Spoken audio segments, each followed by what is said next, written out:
Hello. So today we're talking about this glorious, Good job. this glorious C48R1. Which some of you will probably not know that the M9 for a brief period was designated the C48R1, while the kit, The face piece was the face piece, well, the kit was designated M9 for whatever reason. Between 1947 and 1951, that's what the original M9 face piece was called. It was not until after that it was designated that. Yes. So, this is from 1950. It is made by Acushnet, which is weird because they don't do that usually. The Exhale's Firestone. That's normal because they do that sometimes. You normally, the most you will see with manufacturers, you will often see the face blank manufacturers as, let's see, Firestone is the most common. I know Daytona Rubber made some. There may have been one or two other manufacturers, but Acushnet is a very rare manufacturer for the M9 face piece. And not only that, it is very hard to find M9 face pieces dated before 1951. This is on the cusp of when they were starting to come off of the Butyl M9 face pieces, like this E19R49 or C48R1 face piece made out of butyl, obviously, which belongs to Retro Respirators Collection, which is still being restored at the current moment. I decided to show that off because why not? Yeah, we still have to break the other lens out. So one of the reason that we grabbed this to begin with is not because we could see the roundels, because eBay sellers don't know to put the fucking roundels in the auction so we can buy it, but because of the stupidly colored Canister stem. Yes, threads. The 60mm threads, or the canister stem as they're officially designated, on most M9s are just a bare aluminum. They may be gray painted on the other side, but as far as what you will see, they are aluminum. But this one is painted black, more like the older World War II style canister stems, which again I will show on this butyl C48R1 or E19R49, whichever you prefer to call it, if you even give as much of a shit as I do. But as you can see, black painted World War II steel, although these aren't steel, these are aluminum, oddly enough, but they still decide to paint them for whatever reason.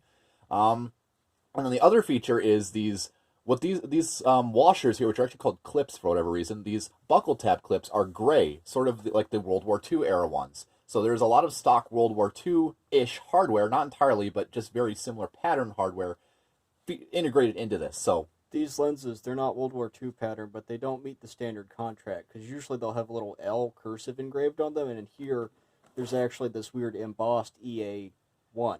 Yeah, so this is also not common to see embossed features on the lenses. But other than that, and the manufacturer and the date, it's just a standard M9 face piece, but just for the weird little painted quirks on it, it is much more valuable than a normal M9. Debatable. And this is the canister that it came with. It's an earlier production M11 combat canister. It is definitely later than the earlier ones because it does not have a indented rim around the top edge. All the poster ones will just be completely smooth across the top. They really went all out with the paint on these because even the cap at one point was originally painted. It's kind of worn off around the edges, but very strange how they decided to paint a lot of the metal features on this, which makes sense, but for non-ferrous metals like brass and aluminum, it doesn't make much a lick of sense. It's that nice part of development where they figured out what they wanted to do. They just weren't sure which parts were going to break yet, so they went a little bit too hard on some of the detail work. And then later they were like, shit's not going to break, so we'll stop painting it now. Essentially. And again, this is not really much to say about this. If you want to know more about the M9's development, you can go ahead and check out my C48R1 reviews, which I'm pretty sure he's not going to link in the comments because fuck you guys, apparently. Hey, he has like 1,000 subscribers. If you're watching my channel, I'm 90% sure you already know how to find his, and anything else is laziness. So he's entirely valid. So that's really... Hell yeah, I'm valid. You're valid. But that's really all I have to say personally. It's just a really early M9 with some very quirky features. And, well, I noticed when I was looking at the mold texturing up here is a little bit less refined. Did you see that? I did notice that. That is... It's not uncommon to see mold irregularities, especially with Acushnet rubber, because Acushnet, for whatever reason, they like to go all out with the stripling. Whatever they were doing to make molds, they have like stripling effects on like the inner texture, and then sometimes there's just texturing on the outside randomly.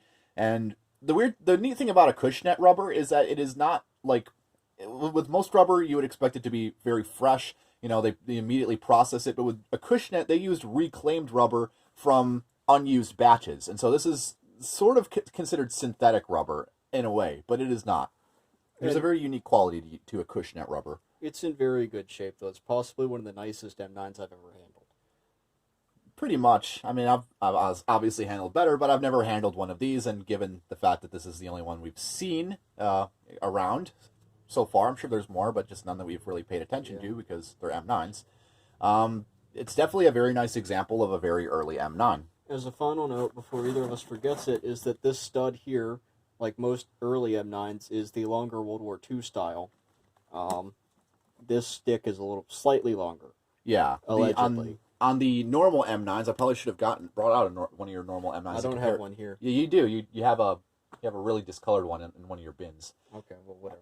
Yeah, they'll get the picture. But that being said, those studs are usually much shorter on the final production M9s, and then also it uses the World War II lift-a-dot, whereas the later ones will have a weird embossed, sort of more, I don't even know how to describe it. It uses a much different lift-a-dot than these, but this is like the standard World War II era lift-a-dot that you would see on World War II era nape straps.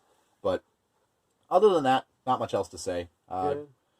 We could show off the internals, but there isn't much to see there either. It's standard. It's standard. Really, the only thing to show on the internals is just the Acushnet style nose bulge, which nobody is going to be able to pay attention to. So, that's all I have to say. If you had anything else, Gulash? Let's see. I guess I have to end the video. Yeah, it's Christmas. Be nice to yourself. Don't leave comments. Thanks for watching. That works.